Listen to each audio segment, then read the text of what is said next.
A pesar de que la mía es historia, no le empezaré por el arca de Noé y la genealogía de sus ascendientes como acostumbraban hacerlo los antiguos historiadores españoles de América, que deben ser nuestros prototipos. Tengo muchas razones para no seguir ese ejemplo, las que callo por no ser difuso. Diré solamente que los sucesos de mi narración pasaban por los años de Cristo del. Estábamos, a más, en Cuaresma, época en que escasea la carne en Buenos Aires, porque la Iglesia, adoptando el precepto de Epicteto, sustine, abstine, sufre, abstente, ordena vigilia y abstinencia a los estómagos de los fieles, a causa de que la carne es pecaminosa, y, como dice el proverbio, busca a la carne. Y como la Iglesia tiene ab initio y por delegación directa de Dios, el imperio inmaterial sobre las conciencias y estómagos, que en manera alguna pertenecen al individuo, nada más justo y racional que ve de lo malo. Los abastecedores, por otra parte, buenos federales, y por lo mismo buenos católicos, sabiendo que el pueblo de Buenos Aires atesora una docilidad singular para someterse a toda especie de mandamiento, solo traen en días cuaresmales al matadero los novillos necesarios para el sustento de los niños y de los enfermos dispensados de la abstinencia por la bula y no con el ánimo de que se harten algunos herejotes, que no faltan, dispuestos siempre a violar los mandamientos carnificinos de la Iglesia, y a contaminar la sociedad con el mal ejemplo. Sucedió, pues, en aquel tiempo, una lluvia muy copiosa. Los caminos se anegaron, los pantanos se pusieron a nado y las calles de entrada y salida a la ciudad rebosaban en acuoso barro. Una tremenda avenida se precipitó de repente por el riachuelo de Barracas, y extendió majestuosamente sus turbias aguas hasta el pie de las barrancas del Alto. El Plata, creciendo embravecido, empujó esas aguas que venían buscando su cauce y las hizo correr hinchadas por sobre campos, terraplenes, arboledas, caseríos, y extenderse como un lago inmenso por todas las bajas tierras. La ciudad, circunvalada del norte al este por una cintura de agua y barro, y al sur por un piélagos blanquecino en cuya superficie flotaban a la ventura algunos barquichuelos y negreaban las chimeneas y las copas de los árboles, echaba desde sus torres y barrancas atónitas miradas al horizonte como implorando la misericordia del Altísimo. Parecía el amago de un nuevo diluvio. Los beatos y beatas gimoteaban haciendo novenarios y continuas plegarias. Los predicadores atronaban el templo y hacían crujir el púlpito a puñetazos. Es el día del juicio, decían, el fin del mundo está por venir. La cólera divina rebosando se derrama en inundación. ¡Ay de vosotros, pecadores! ¡Ay de vosotros unitarios impíos que os mofáis de la Iglesia, de los santos, y no escucháis con veneración la palabra de los ungidos del Señor! ¡Ay de vosotros si no imploráis misericordia al pie de los altares! Llegará la hora tremenda del vano crujir de dientes y de las frenéticas imprecaciones. Vuestra impiedad, vuestras herejías, vuestras blasfemias, vuestros crímenes horrendos, han traído sobre nuestra tierra las plagas del Señor. La justicia del Dios de la Federación os declarará malditos. Las pobres mujeres salían sin aliento, anonadadas del templo, echando, como era natural, la culpa de aquella calamidad a los unitarios.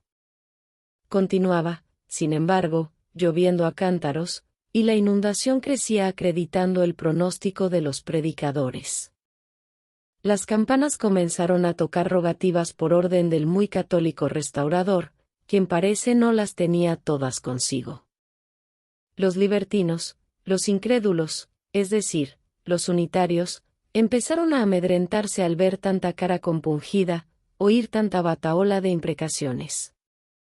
Se hablaba ya, como de cosa resuelta, de una procesión en que debía ir toda la población descalza y a cráneo descubierto, acompañando al Altísimo, llevado bajo palio por el obispo, hasta la barranca de Balcarce, donde millares de voces conjurando al demonio unitario de la inundación, debían implorar la misericordia divina.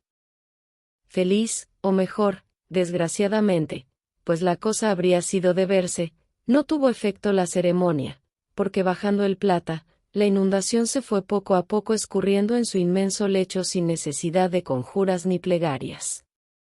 Lo que hace principalmente a mi historia es que por causa de la inundación estuvo 15 días el matadero de la Convalecencia sin ver una sola cabeza vacuna, y que en 1 o 2, todos los bueyes de quinteros y aguateros se consumieron en el abasto de la ciudad. Los pobres niños y enfermos se alimentaban con huevos y gallinas, y los gringos y herejotes bramaban por el beef steak y el asado. La abstinencia de carne era general en el pueblo, que nunca se hizo más digno de la bendición de la Iglesia, y así fue que llovieron sobre él millones y millones de indulgencias plenarias. Las gallinas se pusieron a 6 pesos y los huevos a 4 reales y el pescado carísimo.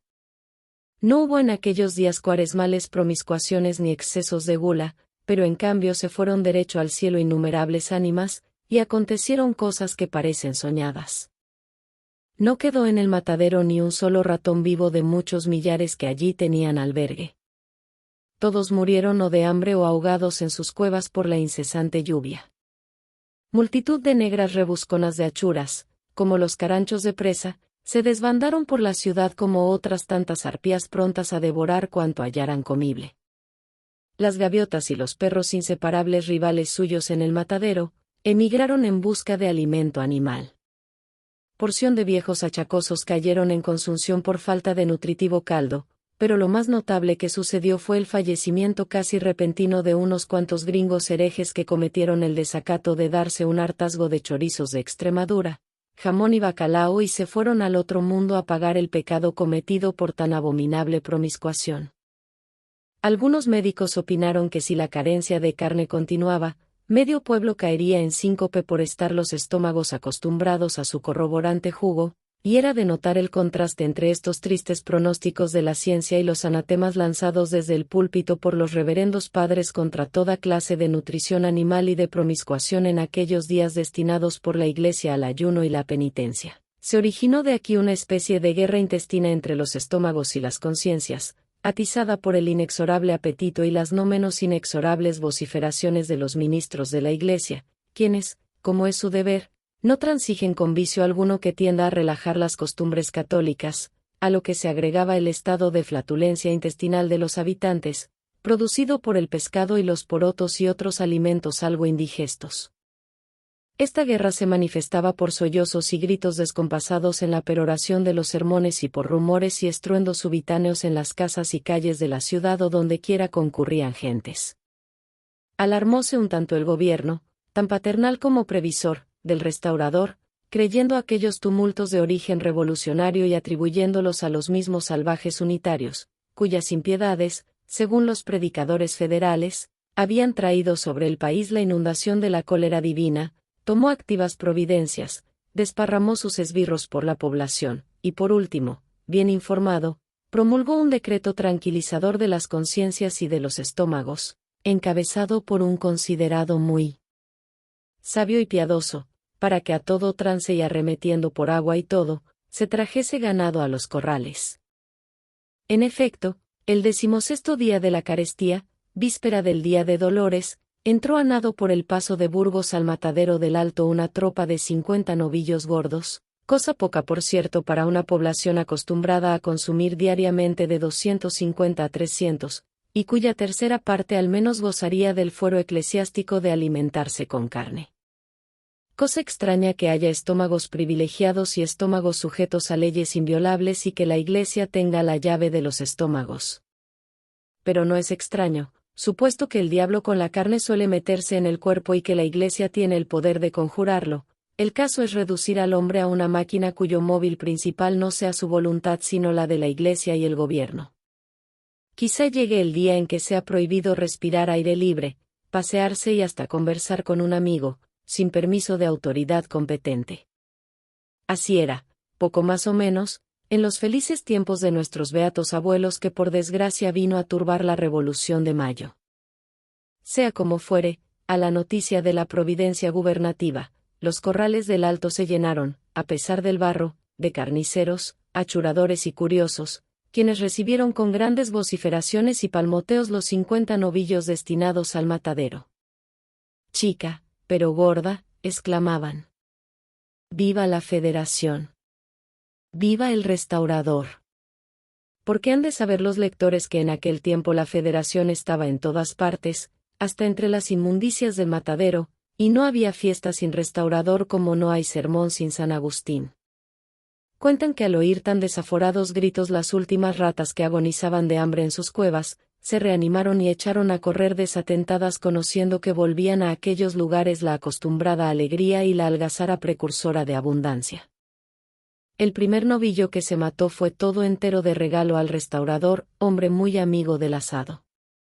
Una comisión de carniceros marchó a ofrecérselo a nombre de los federales del matadero, manifestándole en voces su agradecimiento por la acertada providencia del gobierno, su adhesión ilimitada al restaurador y su odio entrañable a los salvajes unitarios, enemigos de Dios y de los hombres. El restaurador contestó a la arenga, reforzando sobre el mismo tema y concluyó la ceremonia con los correspondientes vivas y vociferaciones de los espectadores y actores. Es de creer que el restaurador tuviese permiso especial de su ilustrísima para no abstenerse de carne, porque siendo tan buen observador de las leyes, tan buen católico y tan acérrimo protector de la religión, no hubiera dado mal ejemplo aceptando semejante regalo en día santo. Siguió la matanza y en un cuarto de hora 49 novillos se hallaban tendidos en la playa del matadero, desollados unos, los otros por desollar. El espectáculo que ofrecía entonces era animado y pintoresco aunque reunía todo lo horriblemente feo, inmundo y deforme de una pequeña clase proletaria peculiar del Río de la Plata. Pero para que el lector pueda percibirlo a un golpe de ojo preciso es hacer un croquis de la localidad. El matadero de la Convalecencia o del Alto, sito en las quintas al sur de la ciudad, es una gran playa en forma rectangular colocada al extremo de dos calles, una de las cuales allí se termina y la otra se prolonga hacia el este. Esta playa con declive al sur, está cortada por un zanjón labrado por la corriente de las aguas pluviales en cuyos bordes laterales se muestran innumerables cuevas de ratones y cuyo cauce, recoge en tiempo de lluvia, toda la sangrasa seca o reciente del matadero.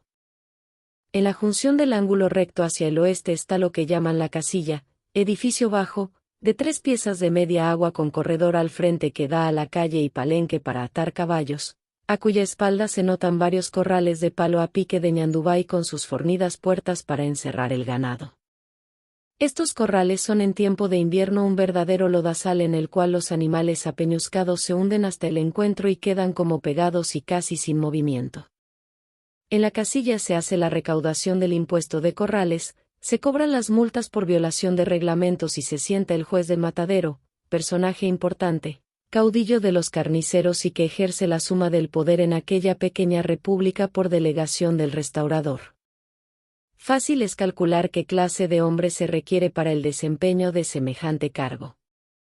La casilla, por otra parte, es un edificio tan ruin y pequeño que nadie lo notaría en los corrales a no estar asociado su nombre al del terrible juez y a no resaltar sobre su blanca pintura los siguientes letreros rojos: «Viva la Federación», «Viva el Restaurador y la heroína Doña Encarnación Ezcurra», «Mueran los salvajes unitarios». Letreros muy significativos, símbolo de la fe política y religiosa de la gente del matadero. Pero algunos lectores no sabrán que la tal heroína es la difunta esposa del restaurador, patrona muy querida de los carniceros, quienes, ya muerta, la veneraban como viva por sus virtudes cristianas y su federal heroísmo en la revolución contra Balcarce.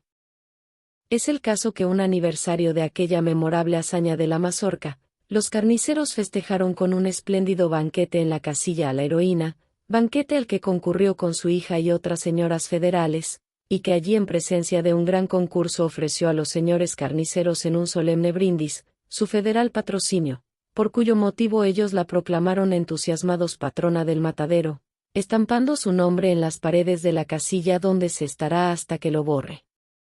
La mano del tiempo. La perspectiva del matadero a la distancia era grotesca, llena de animación. 49 reses estaban tendidas sobre sus cueros y cerca de 200 personas hollaban aquel suelo de lodo regado con la sangre de sus arterias. En torno de cada res resaltaba un grupo de figuras humanas de tez y raza distinta.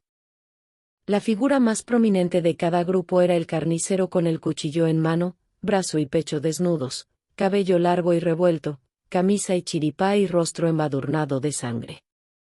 A sus espaldas se rebullían caracoleando y siguiendo los movimientos, una comparsa de muchachos, de negras y mulatas achuradoras, cuya fealdad trasuntaba las arpías de la fábula, y entremezclados con ellas algunos enormes mastines, olfateaban, gruñían o se daban de tarascones por la presa. 40 y tantas carretas toldadas con negruzco y pelado cuero, se escalonaban irregularmente a lo largo de la playa y algunos jinetes, con el poncho calado y el lazo prendido al tiento cruzaban por entre ellas al tranco o reclinados sobre el pescuezo de los caballos, echaban ojo indolente sobre uno de aquellos animados grupos, al paso que más arriba, en el aire, un enjambre de gaviotas blanquiazules que habían vuelto de la emigración al olor de carne, revoloteaban cubriendo con su disonante graznido todos los ruidos y voces del matadero y proyectando una sombra clara sobre aquel campo de horrible carnicería. Esto se notaba al principio de la matanza. Pero a medida que adelantaba, la perspectiva variaba, los grupos se deshacían, venían a formarse tomando diversas actitudes y se desparramaban corriendo como si en el medio de ellos cayese alguna bala perdida o asomase la quijada de algún encolerizado mastín. Esto era, que Inter el carnicero en un grupo descuartizaba a golpe de hacha, colgaba en otro los cuartos en los ganchos a su carreta, despellejaba en este, sacaba el cebo en aquel, de entre la chusma que ojeaba y aguardaba la presa de achura salía de cuando en cuando una mugrienta mano a dar un tarazón con el cuchillo al cebo o a los cuartos de la res, lo que originaba gritos y explosión de cólera del carnicero y el continuo hervidero de los grupos, dichos y gritería descompasada de los muchachos. Ahí se mete el cebo en las tetas, la tía. Gritaba uno. Aquel lo escondió en el alzapón. Replicaba la negra. Che, negra bruja, salí de aquí antes de que te pegue un tajo, exclamaba el carnicero. ¿Qué le hago, Juan? No sea malo. Yo no quiero sino la panza y las tripas. Son para esa bruja, a la M. A la bruja. A la bruja. Repitieron los muchachos, se lleva la riñonada y el tongorí. Y cayeron sobre su cabeza sendos cuajos de sangre y tremendas pelotas de barro. Hacia otra parte, entretanto, 2 africanas llevaban arrastrando las entrañas de un animal, allá una mulata se alejaba con un ovillo de tripas y resbalando de repente sobre un charco de sangre, caía a plomo, cubriendo con su cuerpo la codiciada presa. Acullá se veían acurrucadas en hilera 400 negras destejiendo sobre las faldas el ovillo y arrancando uno a uno los cebitos que el avaro cuchillo del carnicero había dejado en la tripa como rezagados, al paso que otras vaciaban panzas y vejigas y las henchían de aire de sus pulmones para depositar en ellas, luego de secas, la achura. Varios muchachos gambeteando a pie y a caballo se daban de vejigazos o se tiraban bolas de carne, desparramando con ellas y su algazar a la nube de gaviotas que columpiándose en el aire celebraban chillando la matanza. Oíanse a menudo a pesar del veto del restaurador y de la santidad del día, palabras inmundas y obscenas, vociferaciones preñadas de todo el cinismo bestial que caracteriza a la chusma de nuestros mataderos, con las cuales no quiero regalar a los lectores. De repente caía un bofe sangriento sobre la cabeza de alguno, que de allí pasaba a la de otro, hasta que algún deforme mastín lo hacía buena presa, y una cuadrilla de otros, por si estrujo o no estrujo, armaba una tremenda de gruñidos y mordiscones. Alguna tía vieja salía furiosa en persecución de un muchacho que le había embadurnado el rostro con sangre, y acudiendo a sus gritos y puteadas los compañeros del rapaz, la rodeaban y azuzaban como los perros al toro y llovían sobre ella zoquetes de carne, bolas de estiércol, con groseras carcajadas y gritos frecuentes, hasta que el juez mandaba restablecer el orden y despejar el campo. Por un lado 2 muchachos se adiestraban en el manejo del cuchillo tirándose horrendos tajos y reveses, por otro 4 ya adolescentes ventilaban a cuchilladas el derecho a una tripa gorda y un mondongo que habían robado a un carnicero, y no de ellos distante, porción de perros flacos ya de la forzosa abstinencia, empleaban el mismo medio para saber quién se llevaría un hígado envuelto en barro. Simulacro en pequeño era este del modo bárbaro con que se ventilan en nuestro país las cuestiones y los derechos individuales y sociales. En fin, la escena que se representaba en el matadero era para vista, no para escrita. Un animal había quedado en los corrales de corta y ancha cerviz, de mirar fiero, sobre cuyos órganos genitales no estaban conformes los pareceres porque tenía apariencias de toro y de novillo. Llególe su hora. 2 enlazadores a caballo penetraron al corral en cuyo contorno hervía la chusma a pie, a caballo y horquetada sobre sus nudosos palos. Formaban en la puerta el más grotesco y sobresaliente grupo varios pialadores y enlazadores de a pie con el brazo desnudo y armado del certero lazo, la cabeza cubierta con un pañuelo punzó y chaleco y chiripa colorado, teniendo a sus espaldas varios jinetes y espectadores de ojo escrutador y anhelante. El animal prendido ya al lazo por las astas, bramaba echando espuma furibundo y no había demonio que lo hiciera salir del pegajoso barro donde estaba como clavado y era imposible pialarlo. Gritábanlo, lo azuzaban en vano con las mantas y pañuelos los muchachos prendidos sobre las horquetas del corral, y era de oír la disonante batahola de silbidos, palmadas y voces tiples y roncas que se desprendía de aquella singular orquesta.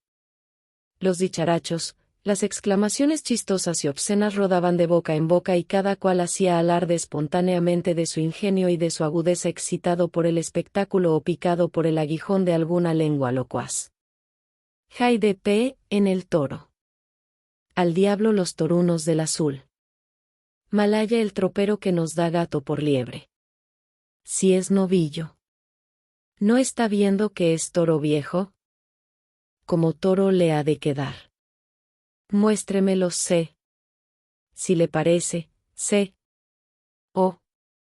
Ahí los tiene entre las piernas. ¿No los ve, amigo, más grandes que la cabeza de su castaño, o se ha quedado ciego en el camino?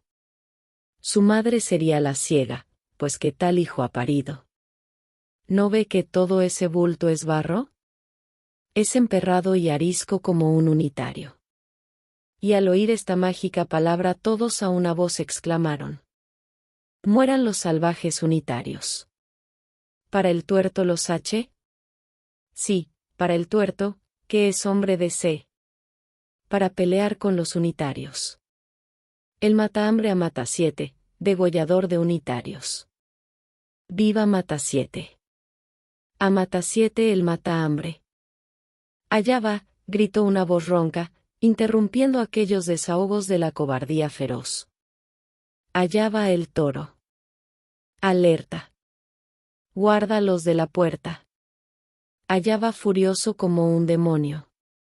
Y en efecto, el animal acosado por los gritos y sobre todo por 2 picanas agudas que le espoleaban la cola, sintiendo flojo el lazo, arremetió bufando a la puerta, lanzando a entre ambos lados una rojiza y fosfórica mirada. Diole el tirón el enlazador sentando su caballo, desprendió el lazo del asta, crujió por el aire un áspero zumbido y al mismo tiempo se vio rodar desde lo alto de una horqueta del corral, como si un golpe de hacha la hubiese dividido a cercén, una cabeza de niño cuyo tronco permaneció inmóvil sobre su caballo de palo, lanzando por cada arteria un largo chorro de sangre. Se cortó el lazo, gritaron unos: allá va el toro. Pero otros deslumbrados y atónitos guardaron silencio porque todo fue como un relámpago. Desparramóse un tanto el grupo de la puerta. Una parte se agolpó sobre la cabeza y el cadáver palpitante del muchacho degollado por el lazo, manifestando horror en su atónito semblante, y la otra parte compuesta de jinetes que no vieron la catástrofe se escurrió en distintas direcciones en pos del toro, vociferando y gritando. Allá va el toro. Atajen. Guarda. Enlaza, 7 pelos. Que te agarra, botija. Va furioso, no se le pongan delante. Ataja, ataja, morado. Dele espuela al mancarrón. Ya se metió en la calle sola. Que lo ataje el diablo. El tropel y vocifería era infernal. Unas cuantas negras achuradoras sentadas en hilera al borde del zanjón oyendo el tumulto se acogieron y agazaparon entre las panzas y tripas que desenredaban y devanaban con la paciencia de Penélope, lo que sin duda la salvó, porque el animal lanzó al mirarlas un bufido aterrador, dio un brinco sesgado y siguió adelante perseguido por los jinetes. Cuentan que una de ellas se fue de cámaras, otra rezó 10 salves en 2 minutos, y 2 prometieron a San Benito no volver jamás a aquellos malditos corrales y abandonar el oficio de achuradoras. No se sabe si cumplieron la promesa. El toro entretanto tomó hacia la ciudad por una larga y angosta calle que parte de la punta más aguda del rectángulo anteriormente descrito, calle encerrada por una zanja y un cerco de tunas, que llaman sola por no tener más de 2 casas laterales y en cuyo aposado centro había un profundo pantano que tomaba de zanja a zanja. Cierto inglés, de vuelta de su saladero, vadeaba este pantano a la sazón, paso a paso, en un caballo algo arisco, y sin duda iba tan absorto en sus cálculos que no oyó el tropel de jinetes ni la gritería sino cuando el toro arremetía al pantano. Azoróse de repente su caballo dando un brinco al sesgo y echó a correr dejando al pobre hombre hundido media vara en el fango. Este accidente, sin embargo, no detuvo ni refrenó la carrera de los perseguidores del toro, antes al contrario, soltando carcajadas sarcásticas. Se amoló el gringo. «Levántate, gringo», exclamaron, y cruzando el pantano amasando con barro bajo las patas de sus caballos, su miserable cuerpo. Salió el gringo, como pudo, después a la orilla, más con la apariencia de un demonio tostado por las llamas del infierno que un hombre blanco pelirrubio. Más adelante al grito de al toro, 4 negras achuradoras que se retiraban con su presa se zambulleron en la zanja llena de agua, único refugio que les quedaba. El animal, entretanto, después de haber corrido unas 20 cuadras en distintas direcciones azorando con su presencia a todo viviente, se metió por la tranquera de una quinta donde halló su perdición. Aunque cansado, manifestaba bríos y colérico ceño, pero rodeábalo una zanja profunda y un tupido cerco de pitas, y no había escape. Juntáronse luego sus perseguidores que se hallaban desbandados y resolvieron llevarlo en un señuelo de bueyes para que espiase su atentado en el lugar mismo donde lo había cometido. 1 hora después de su fuga el toro estaba otra vez en el matadero donde la poca chusma que había quedado no hablaba sino de sus fechorías. La aventura del gringo en el pantano excitaba principalmente la risa y el sarcasmo. Del niño degollado por el lazo no quedaba sino un charco de sangre. Su cadáver estaba en el cementerio. Enlazaron muy luego por las astas al animal que brincaba haciendo hincapié y lanzando roncos bramidos. Echáronle 1, 2, 3 piales, pero infructuosos. Al cuarto quedó prendido en una pata, su brío y su furia redoblaron, su lengua estirándose convulsiva arrojaba espuma, su nariz humo, sus ojos miradas encendidas. «Desjarreten ese animal», exclamó una voz imperiosa. Matasiete se tiró al punto del caballo, cortóle el garrón de una cuchillada y gambeteando en torno de él con su enorme daga en mano, se la hundió al cabo hasta el puño en la garganta mostrándola enseguida humeante y roja a los espectadores. Brotó un torrente de la herida, exhaló algunos bramidos roncos, vaciló y cayó el soberbio animal entre los gritos de la chusma que proclamaba a Matasiete vencedor y le adjudicaba en premio el matambre. Matasiete extendió, como orgulloso, por segunda vez el brazo y el cuchillo ensangrentado y se agachó a desollarlo con otros compañeros. Faltaba que resolver la duda sobre los órganos genitales del muerto, clasificado provisoriamente de toro por su indomable fiereza, pero estaban todos tan fatigados de la larga tarea que la echaron por lo pronto en olvido. Más de repente una voz ruda exclamó: «Aquí están los huevos», sacando de la barriga del animal y mostrándolos a los espectadores, 2 enormes testículos, signo inequívoco de su dignidad de toro. La risa y la charla fue grande, todos los incidentes desgraciados pudieron fácilmente explicarse. Un toro en el matadero era cosa muy rara, y aún vedada. Aquel, según reglas de buena policía, debió arrojarse a los perros, pero había tanta escasez de carne y tantos hambrientos en la población, que el señor juez tuvo a bien hacer ojo lerdo. En 2 por 3 estuvo desollado, descuartizado y colgado en la carreta el maldito toro. Matasiete colocó el matambre bajo el pellón de su recado y se preparaba a partir. La matanza estaba concluida a las 12, y la poca chusma que había presenciado hasta el fin, se retiraba en grupos de a pie y de a caballo, o tirando a la cincha algunas carretas cargadas de carne. Más de repente la ronca voz de un carnicero gritó: «Allí viene un unitario». Y al oír tan significativa palabra toda aquella chusma se detuvo como herida de una impresión subitánea. ¿No le ven la patilla en forma de U? No trae divisa en el fraque ni luto en el sombrero. Perro unitario. Es un cajetilla. Monta en silla como los gringos. La mazorca con él. La tijera. Es preciso sobarlo. Trae pistoleras por pintar. Todos estos cajetillas unitarios son pintores como el diablo. ¿A qué no te le animás, Matasiete? ¿A qué no? ¿A qué sí? Matasiete era hombre de pocas palabras y de mucha acción. Tratándose de violencia, de agilidad, de destreza en el hacha, el cuchillo o el caballo, no hablaba y obraba. Lo habían picado, prendió la espuela a su caballo y se lanzó a brida suelta al encuentro del unitario.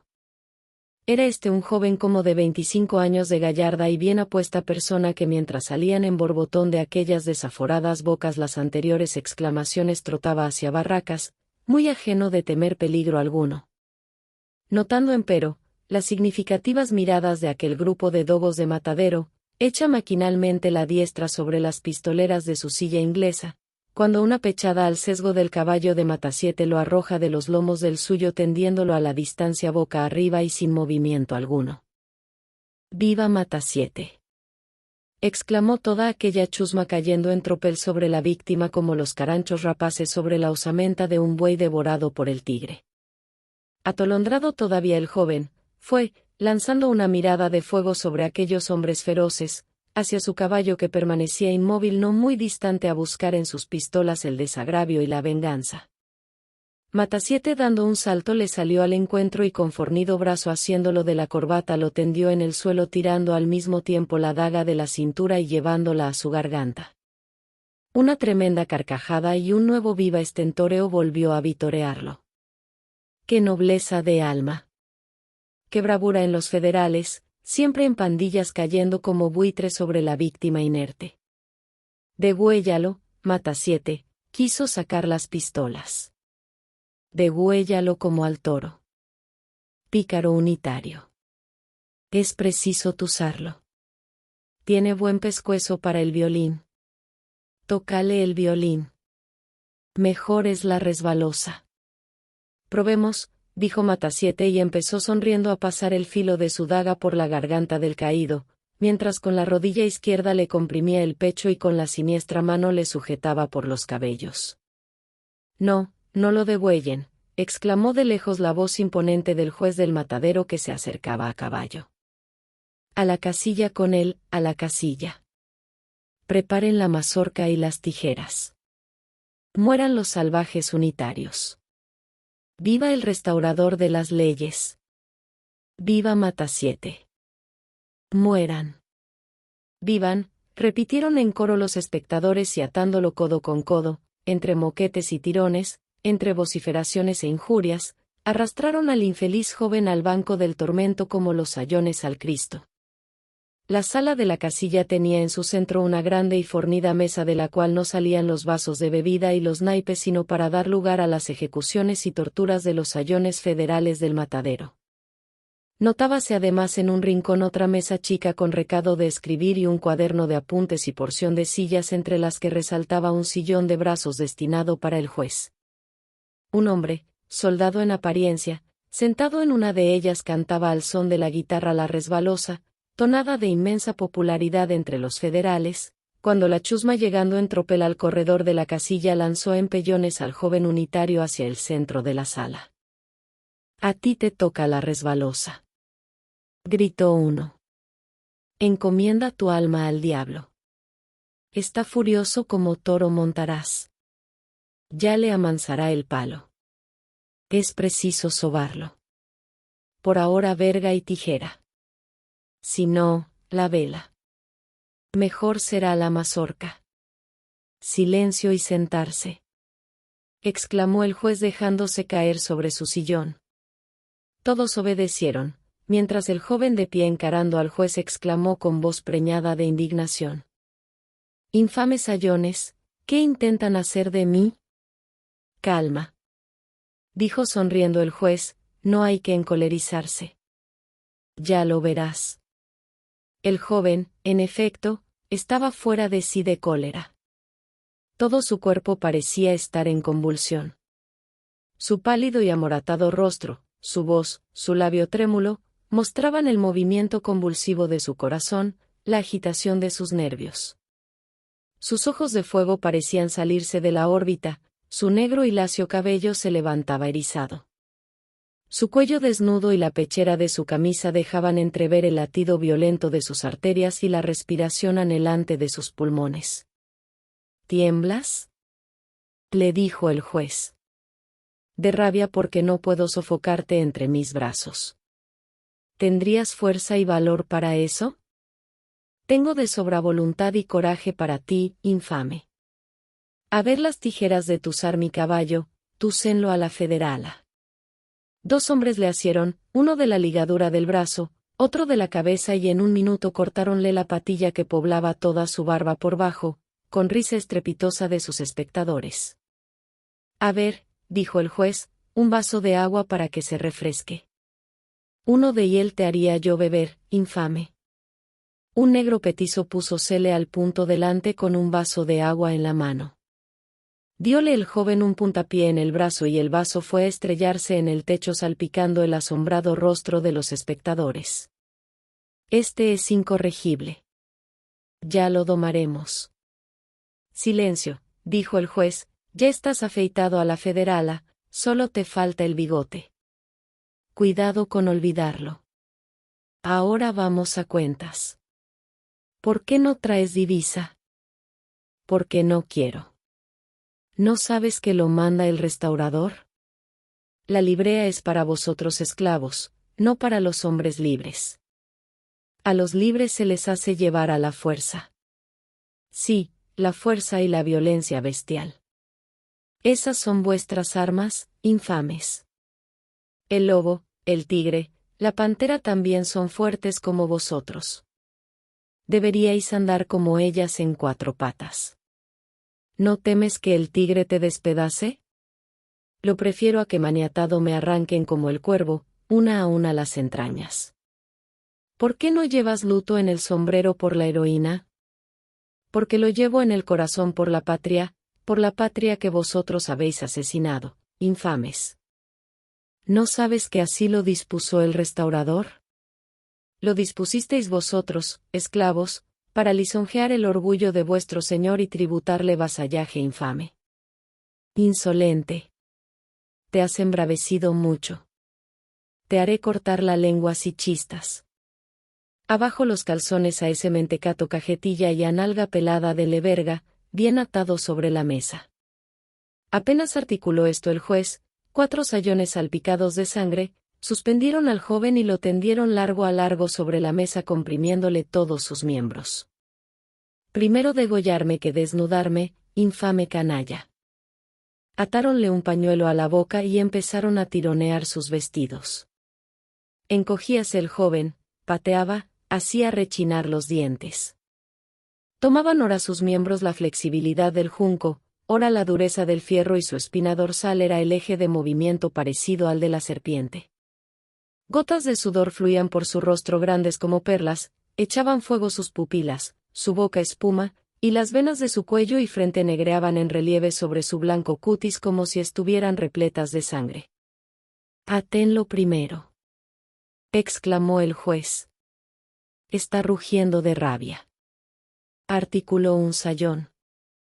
En un momento liaron sus piernas en ángulo a los 4 pies de la mesa volcando su cuerpo boca abajo. Era preciso hacer igual operación con las manos, para lo cual soltaron las ataduras que las comprimían en la espalda.